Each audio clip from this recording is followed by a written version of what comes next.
again, everyone. Karina and Carlisle here. Welcome back to our video series, your go-to guide to finding your new home.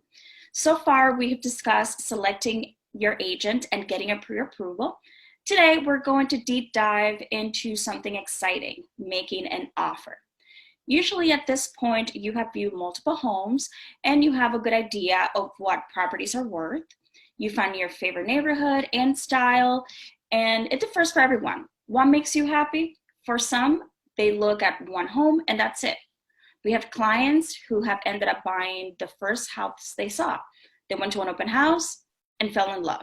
They didn't believe it couldn't be that easy, so they kept looking for 2 weeks to make sure, but ended up circling back to that one home they loved first.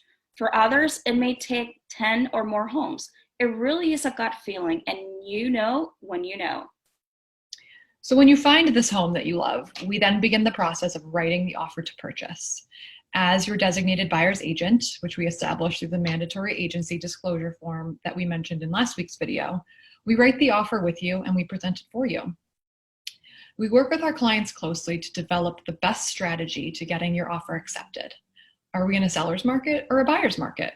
We evaluate the market carefully to present an offer that is competitive in both price and contingencies, while ensuring that you're making the best financial decision to get the most value. There are normally about 3 or 4 forms that you will need to sign with your offer, but this will depend on the offer. Let's take a look at these forms.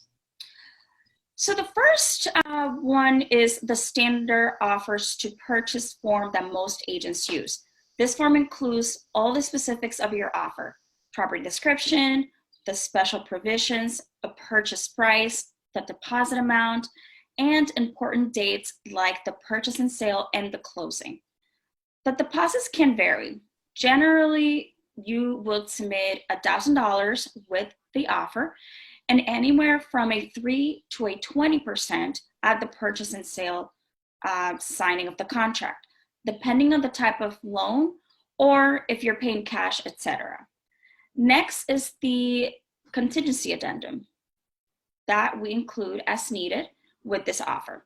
The 2 most common contingencies are in an offer: the mortgage contingency and the inspection contingency.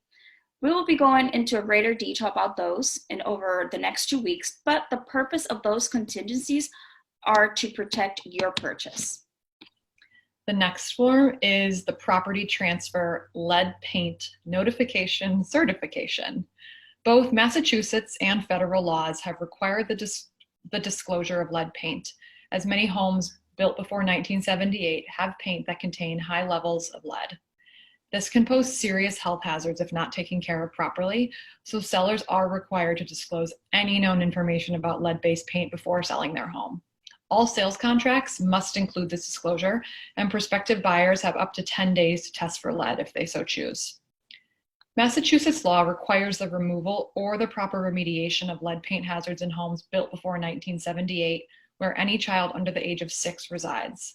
Home owners are responsible with complying with the law, but sellers are not obligated to make a home lead safe before selling. They are only required to disclose their knowledge, if any, of lead paint. Buyers are not allowed to sign and initial a blank lead form. They can only acknowledge a form already signed by the sellers. This may seem like a lot of paperwork, but we will be there with you through this whole process. It's important for you to know that you are in control of the offer being submitted. We work with you to make sure you understand all of this, as you are the one making the offer to buy the home.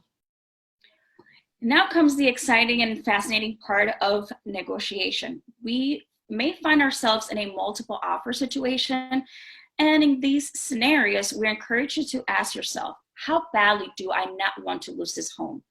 There's some psychology behind this, as this is when the I have to have this home feeling can take over. This is when we walk you through all the options and bring our negotiation expertise into be as competitive as possible.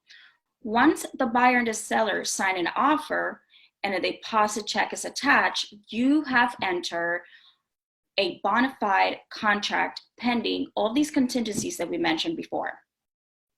Deadlines are especially important in real estate transactions. You want to be sure that all key dates fit your schedule and needs.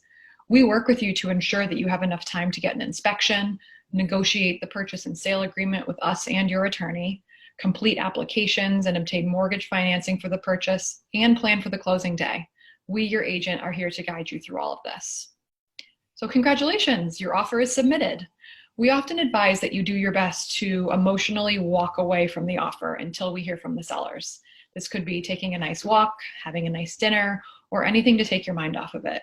Take care in knowing that we are here to support you and take you through all of the next steps. Well, thanks again for joining us today. Next week, we will be discussing home inspections with one of our preferred inspectors. If you haven't done so already, please download our guide and submit any questions that you may have via DM, or you can email us at info@lina@krivahomes.com. Thanks again and see you next time.